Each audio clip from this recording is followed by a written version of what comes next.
Hey guys, this is SB with Poppa's Remedy Garden.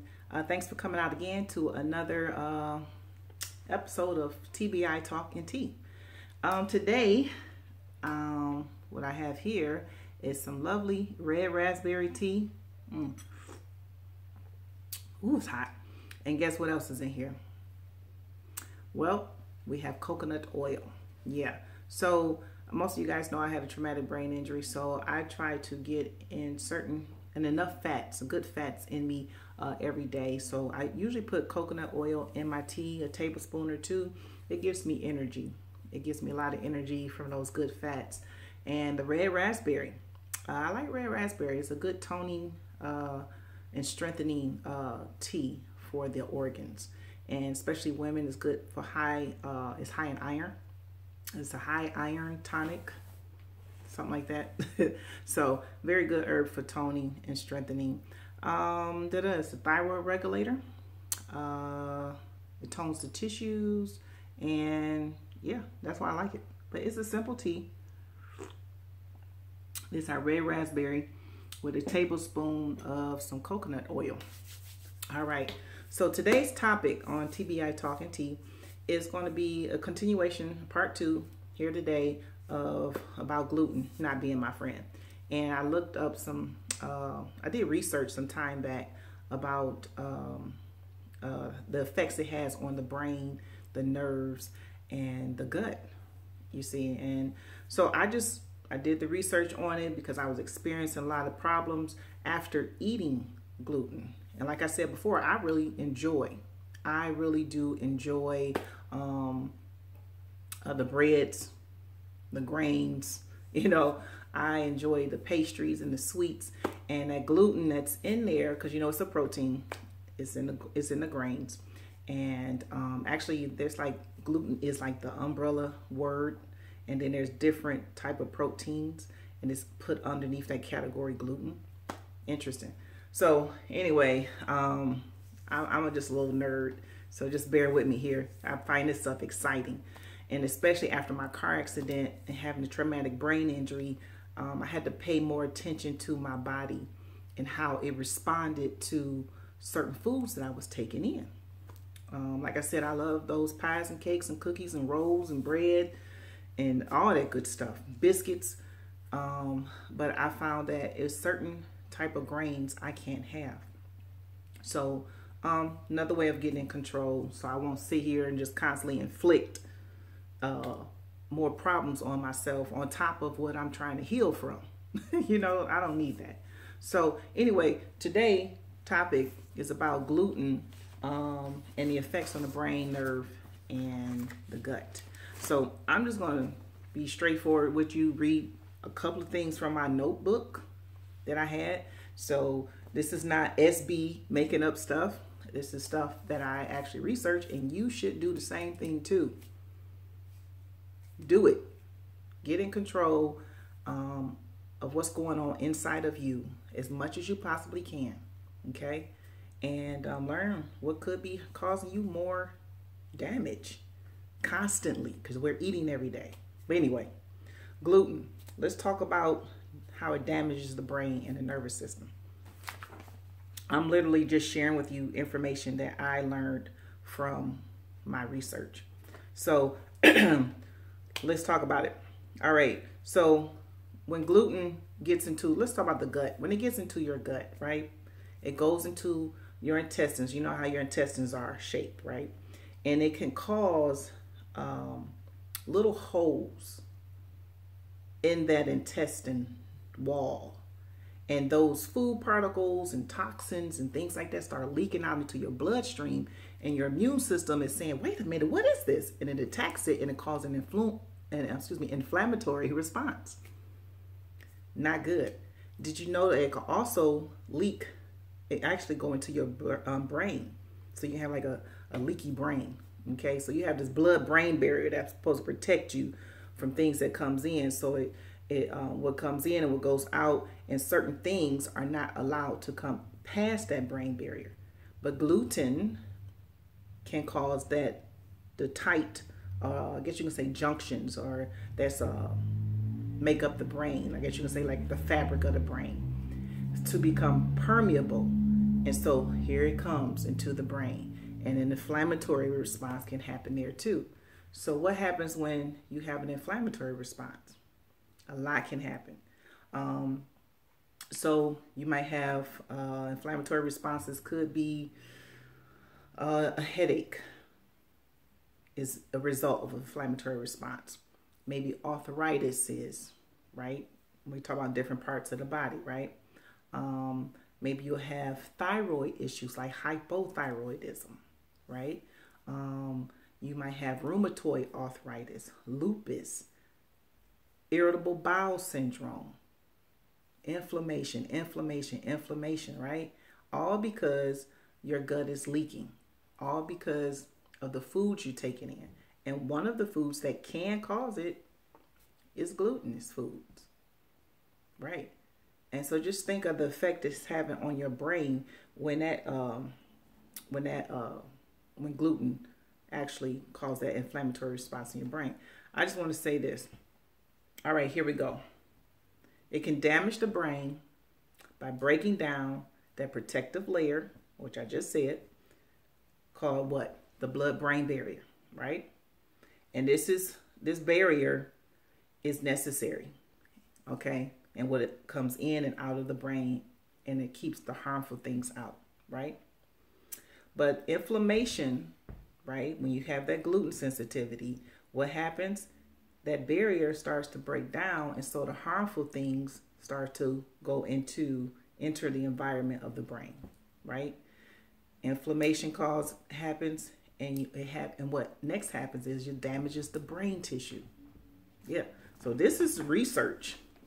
This is research. This isn't me just sitting here on the couch making up stuff. All right. So they called it a leaky blood-brain barrier. So that's something I thought about now when I was doing my research. When I was experiencing different issues with the headaches and the fogginess and the inability to sleep, and I felt really like off balance, and I had trouble processing information and just talking. And I think you'd seen in the first video where I was just like, that's what it sounded like. And I said, okay, this isn't good. This isn't good. And when it started affecting my sleep, I've already had problems with that post-car accident. And now the gluten made it worse. So that right there, I just wanted to share it with you about the blood-brain barrier. So let's take care of our brain. Okay, let's take care of our guts. No need to have those, keep tearing our bodies down with eating foods that are actually causing our gut to leak. And those toxins, like I said, and those food particles and waste going into the bloodstream, and your immune system wondering what is going on. And an inflammatory response happens. Okay, we don't need that. All right. Let's keep going. Yeah, I just wanted to share that with you. Just put it in a nutshell. Also, it can affect your cognitive functioning. Yeah, so just what I said before, processing information, also your physical movement. My balance became off, off balance, and just completing complex tasks or a task. Sometimes it was just, I couldn't even listen to a person talk after eating the sandwich. And so, guys, it's not even worth it. It's not worth it. But once again, what I want to go back to is paying attention to what's going on in your body so that you can get on top of things as much as you possibly can while you're healing from your injury, no matter what it is. And even if you don't have an injury, you say, oh, I don't have any problems. I eat gluten. I'm just fine. I don't have a brain injury and all whatnot. Well, let me show you this. Where can it manifest? All right. Most people, they say, oh, I eat gluten. I'm just fine. I don't have a problem with it. Right? They don't have digestive issues. They say, I don't have a problem with that. All right. Where can intolerance happen?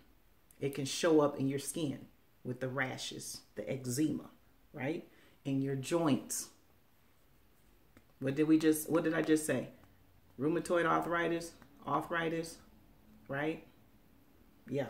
It also happens, can pop up like in your thyroid, hypothyroidism, right? So don't just think, oh, I eat gluten, I eat a sandwich, and I'm fine. I feel just good. No problem with me. I don't have gas and upset stomach or anything. It can happen in other places. All right. And just know that the tissues most commonly affected is the brain and nervous tissues. That's important. Okay. So we want to look out for our nervous system. Just know that your central nervous system consists of your brain and your spinal cord, right? And coming out of there is all those different nerves going out from that spinal cord, going out to the skin, to the different body parts and organs and whatnot. Yeah, so you start having interruptions from that gluten, that sticky substance, which gluten is in Latin. I think it's called. It means glue. Yeah, look it up. I believe in Latin it means glue.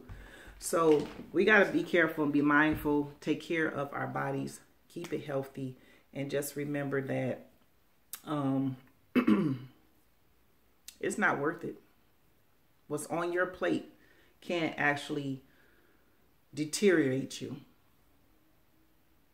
cause more harm, and you're sitting there and you wondering what's going on, and you can't seem to get better. Okay? And I just want to say, get in control, learn your body, take care of your body, focus on you. Focus on you. It's your turn. All right? And the only way you're going to get better, I don't care if you never had an accident, I don't care if you don't have a brain injury, you still have to take care of yourself. All right? Because things can happen. And now people are getting sick early. I'm serious. They're like 20s, 18, in their teens, ill. Heart attacks, strokes. Yeah. So let's start taking care of ourselves. All right? It's time. I think long gone are the days, especially now with this pandemic going on. Long gone are the days when we can just eat whatever we want to eat. I'm going to eat whatever I want to eat because I'm young. Those days are gone. You better think about what's on your plate. Why is it now that we having trouble with these grains? I mean, so many people having problems with it. Think about why are so many people having problems with the grains? What's going on with the grains? Hybridization, and it's another term. Let me see. It's hybridization, right? And it's another thing that they're doing to the grains.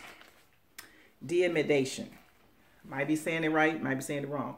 But hybridization, it helps the grains, the wheat, to become drought resistant, bug resistant, and it grows faster. Now you're starting to tweak and alter nature. Deamidation makes it water soluble, so you can mix it with more, the grains with more, makes it easily mixed with other foods.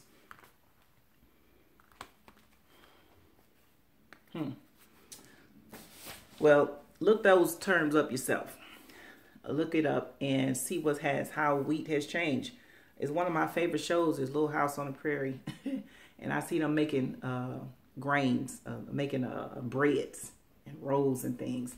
And, where my mind goes is I wonder if that's the same wheat back then that we have now. Okay. But anyway, enough said. Just wanted to share that with you. Take care of your brain. Take care of your gut. Those are connected. Take care of your nerves. You want healthy nerves. So gluten is not my friend. I know the effects it has on me when I eat. And I know when I don't eat it, I feel much better. So, guys, until next time, TBI Talk and Tea. Thank you for watching. I'm SB. This is our raspberry tea with coconut oil. Brain health is important to me. I hope it's important to you. So, guys, get you some red raspberry tea, ladies, especially. Okay, it's time to tone and strengthen those organs, the female reproductive system. Get that coconut oil in you, a good fat. It gives me energy when I drink it. All right, guys.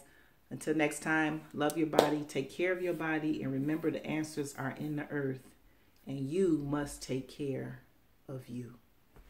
Peace.